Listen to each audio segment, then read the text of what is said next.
Hi friends, welcome to our channel. இன்னைக்கு நம்ம என்ன பார்க்க போறோம்னா Bachelor of Occupational Therapy. இத பத்தி தாங்க பார்க்க போறோம். இந்த கோர்ஸ்ல நம்ம என்னென்ன படிப்போம், அது மட்டும் இல்லாம இதுக்கு நமக்கு எது ஓரியன்ட்ல நம்ம ஜாப் போக முடியும், என்ன மாதிரியான சிலபஸ் இருக்கு அப்படிங்கற பத்தி இந்த ஃபுல் வீடியோஸ்ல பார்க்க போறோம். வீடியோக்குள்ள போறதுக்கு முன்னாடி நம்ம சேனலை யாராவது என்ன சப்ஸ்கிரைப் பண்ணாம பார்த்துட்டு இருக்கீங்க அப்படின்னா மறக்காம நம்ம சேனலை சப்ஸ்கிரைப் பண்ணுங்க. Bachelor of Occupational Therapy அப்படிங்கிறதும் Bachelor of Physiotherapy அப்படிங்கிறது more or less ஒரே மாதிரி இருக்கிற மாதிரி தாங்க இருக்கும். அதுல என்னென்ன டிஃபரன்ஸ் இருக்கு அப்படிங்கறத பத்தி பார்ப்போம். பிசியோதெரபிஸ்ட் அப்படின்னு நீங்க எடுத்துக்கிட்டீங்கன்னா போன்ல ஏதாவது ஒரு ப்ராப்ளமோ இல்ல ஃபிராக்சரோ ஆனவங்க அவங்களுக்கு வந்து நம்ம ட்ரீட்மெண்ட் கொடுத்து நார்மலா ரெக்கவர் பண்றதாங்க பிசியோதெரபி. ஆனா இந்த ஆக்குபேஷனல் தெரபிங்கிறது என்னன்னு பாத்தீங்கன்னா மென்டலி சேலஞ்சு பர்சனுக்கும் பிசிக்கலி சேலஞ்சு பர்சன் இவங்க எல்லாமே நம்ம ரெக்கவர் பண்றதா இந்த ஆக்குபேஷனல் தெரபி. பிசியோதெரபி அப்படிங்கிறது நார்மல் ஹியூமன் பீயிங்ஸ்க்கு ரெடி பண்றது. இந்த ஆக்குபேஷனல் தெரபி அப்படிங்கிறது ஒரு பிசிக்கலி சேலஞ்சு அவங்கள நம்ம எப்படி ரெக்கவர் பண்றது, அவங்களுக்கு என்ன மாதிரியான ட்ரீட்மெண்ட் கொடுக்கணும், என்ன மாதிரியான மெடிசன்ஸ் கொடுக்கணும் அப்படிங்கிற பத்தி படிக்கிறதா இந்த ஆக்குபேஷனல் தெரபி. இந்த கோர்ஸ் எடுத்து படிக்கணும்னு இருக்கிற எல்லாருமே ஒரு சர்வீஸ் மனப்பான்மையோட இருக்கிறவங்க எல்லாருமே இதை எடுத்து பண்ணலாங்க.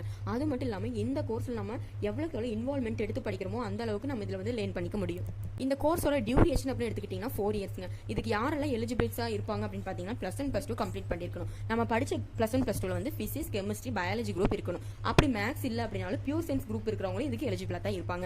ஓவரால் ஒரு 50% மார்க்காவது அவங்க வச்சிருக்கணும். அவங்க எல்லாருமே இந்த bachelor of occupational therapy group படிக்கிறதுக்கு எலிஜிபிளா இருக்கும். இந்த ஆக்குபேஷனல் தெரபில நமக்கு என்னென்ன சிலபஸ் எல்லாம் கவர் பண்ணுவோம் அப்படின்னு பாத்தீங்கன்னா anatomy, biochemistry, physiology, orthopaedic, surgery, medicine பேத்திக்ஸ், பாராமெடிகாலஜி, pathology, microbiology, physiology, fundamental of occupational therapy, இந்த மாதிரியான சிலபஸ் எல்லாமே தான் நம்ம இந்த 4 இயர்ஸ்ல கவர் பண்ண போறோம். இந்த மாதிரியான சிலபஸ் எல்லாம் தாங்க நம்ம இதுல கவர் பண்ண போறோம். அது மட்டும் இல்லாம இந்த கோர்ஸ் முடிச்சவங்க ஜாப் ஓரியன்ட்ல நம்ம எப்படி கூப்பிடுவாங்கன்னா occupational therapist, occupational therapy nurse, இந்த மாதிரி தாங்க இவங்களை நம்ம கூப்பிடுவோம். இந்த கோர்ஸ் கம்ப்ளீட் பண்ணவங்களுக்கு எல்லாம் எந்த மாதிரியான இடத்துல நமக்கு ஜாப் வேகன்சிஸ் இருக்கு அப்படின்னு பாத்தீங்கன்னா multi specialities hospital, mental hospitals, அது மட்டும் இல்லாம centre of psychology and mentally handicapped childrens, occupational health centre, இந்த மாதிரியான இடத்துல நமக்கு எப்பவுமே வேகன்சிஸ் இருந்துகிட்டே தாங்க இருக்கும். ஃபர்ஸ்டே சொன்ன மாதிரி இந்த கோர்ஸ் எடுத்து படிக்கணும் அப்படிங்கிறவங்க ஒரு சேவை மனப்பான்மையோட இருக்கிறவங்க எடுத்து படிச்சா மட்டும்தான் இந்த கோர்ஸ்ல அவங்க ஃபுல்ஃபில்லா கம்ப்ளீட் பண்ணிட்டு ஒரு நல்ல ஜாப் ஓரியன்ட்லாவும் போக முடியும். இந்த கோர்ஸுக்கான சேலரி அப்படின்னு பாத்தீங்கன்னா ஸ்டார்டிங்ல உங்களுக்கு 50,000ல இருந்து 80,000 வரைக்கும் நீங்க லேர்ன் பண்ண முடியும். அது நீங்க சூஸ் பண்ணி உங்களுக்கு செலக்ட் ஆகிற கம்பெனிஸை பொறுத்து தான் இருக்கு. இது எல்லாத்துக்குமே மெயினான என்னன்னா நம்ம சூஸ் பண்ற காலேஜ். நீங்க ஒரு எந்த காலேஜ் சூஸ் பண்றீங்க, அதுல என்ன மாதிரியான உங்களுக்கு எஜுகேஷன் கொடுத்துட்டு இருக்காங்க அப்படிங்கறத பொறுத்து தான் உங்களோட ஜாப் வந்து நீங்க தேர்ந்தெடுக்க முடியும்.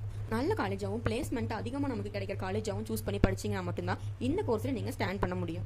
இந்த ஆக்குபேஷனல் தெரபி கோர்ஸை பொறுத்த வரைக்கும் நமக்கு வந்து போட்டிகள் அதிகமா இல்ல, டிமாண்டட் கோர்ஸா தாங்க இது இருக்குது. நமக்கு எப்ப முடிச்சு வந்தாலும் நமக்கு ஜாப் வேகன்சிஸ் இருந்துட்டே இருக்கிற மாதிரியான ஒரு கோர்ஸ் தான் இந்த கோர்ஸ். இந்த கோர்ஸுக்கான ஃபீஸ் அப்படின்னு நீங்க எடுத்துக்கிட்டீங்கன்னா உங்களுக்கு 20,000ல இருந்து 80,000 வரைக்கும் இருக்குங்க. இது எல்லாமே நீங்க சூஸ் பண்ற காலேஜஸை பொறுத்து தான் இருக்கு. அது மட்டும் இல்லைங்க, நீங்க தியரிட்டிக்கலா எவ்வளவு படிக்கிறீங்களோ அதை விட அதிகமா பிராக்டிகலா நீங்க தெரிஞ்சுக்குவீங்க. பிராக்டிகலா ஒரு பேஷண்ட்டுக்கு நம்ம என்ன மாதிரியான ட்ரீட்மெண்ட் கொடுக்கணும், என்ன மாதிரியான ஒர்க் அவுட் அவங்களை பண்ண வைக்கணும் அப்படிங்கிற எல்லாமே டீட்டெயிலா இந்த 4 வருஷத்துல நீங்க படிப்பீங்க. தியரிட்டிக்கல் கிளாஸை விட பிராக்டிகல் கிளாஸ் தான் உங்களுக்கு இந்த கோர்ஸ்ல அதிகமா கண்டக்ட் பண்ணுவாங்க. ஃபைனல் இயர்ல உங்களுக்கு ஃபுல் அண்ட் ஃபுல்லி பிராக்டிகல் ஓரியன்ட்ல தாங்க இருக்கும். ஒரு பேஷண்ட்டுக்கு நீங்க எந்த மாதிரி ட்ரீட்மெண்ட் பண்றீங்க, அவங்களை எப்படி கேர் பண்ணிக்கிறீங்க, என்ன மாதிரி அவங்கள நீங்க அப்ரோச் பண்றீங்க அப்படிங்கறத பொறுத்து தான் உங்களோட லேர்னிங் கெப்பாசிட்டியை அவங்க நிர்ணயிப்பாங்க. இந்த கோர்ஸை பொறுத்த வரைக்கும் ஃபியூச்சர்ல ஒரு நல்ல ஸ்கோப் இருக்கக்கூடிய கோர்ஸ் தாங்க இந்த கோர்ஸ். இந்த பேச்சுலர் ஆஃப் ஆக்குபேஷனல் தெரபி அப்படிங்கிற கோர்ஸ் வந்து நீங்க எடுத்து படிச்சீங்க அப்படின்னா உங்களுக்கு ஃபியூச்சர்ல ஒரு நல்ல ஸ்கோப் இருக்கு. அது மட்டும் இல்லாம நிறைய மல்டி ஸ்பெஷாலிட்டிஸ் ஹாஸ்பிட்டல்ஸ்ல உங்களுக்கு வேகன்சிஸ் இருக்கு. +2 முடிச்சுட்டு ஒரு டிஃப்ரெண்டான கோர்ஸ் எடுத்து படிக்கணும் அப்படின்னு இருக்கிறவங்க எல்லாத்துக்குமே இந்த ஆக்குபேஷனல் தெரபி அப்படிங்கிறது யூஸ்ஃபுல்லா இருக்குங்க. அது மட்டும் இல்லாம இதுக்கு எப்படி அட்மிஷன் போடணும், என்ன மாதிரியான ஃபீஸ் ஸ்ட்ரக்சர்ஸ் இருக்கு, எந்த காலேஜ் இதுக்கு பெட்டரா இருக்கும் அப்படிங்கிற டவுட் நிறைய பேருக்கு இருக்கும். இதெல்லாம் கிளியர் பண்ணி நீங்க ஆக்குபேஷனல் தெரபியில் அட்மிஷன் போடணும் அப்படின்னா கீழே டிஸ்கிரிப்ஷன்ல எங்களோட கான்டாக்ட் நம்பர் கொடுத்துருக்கோம். அது மட்டும் இல்ல ஃப்ரெண்ட்ஸ், Facebook, Instagram, WhatsApp லிங்க்கும் கொடுத்துருக்கோம். நீங்க மெசேஜ் பண்ணி கூட உங்க அட்மிஷன் என்கொயரிஸ் நீங்க கிளியர் பண்ணிக்கலாம். உங்களுக்கு காலேஜ் செலக்ட் பண்ணி கொடுத்து நீங்க அட்மிஷன் போட்டு வெளியில வர வரைக்கும் உங்களுக்கு தேவையான எல்லா கைடன்ஸுமே அவங்களே பண்ணி தருவாங்க. அது மட்டும் இல்ல ஃப்ரெண்ட்ஸ், தமிழ்நாட்டுக்குள்ள எந்த ஒரு பிரைவேட் காலேஜ்ல நீங்க அட்மிஷன் போடணும் இல்ல அந்த காலேஜ்ல ஃபீஸ் தெரிஞ்சுக்கணும் அப்படின்னாலும் கீழே இருக்கிற டிஸ்கிரிப்ஷன்ல இருக்கிற நம்பருக்கு கால் பண்ணுங்க. உங்களுக்கு தேவையான எல்லா அட்மிஷன் என்கொயரிஸுமே நீங்க கிளியர் பண்ணிக்கலாம்.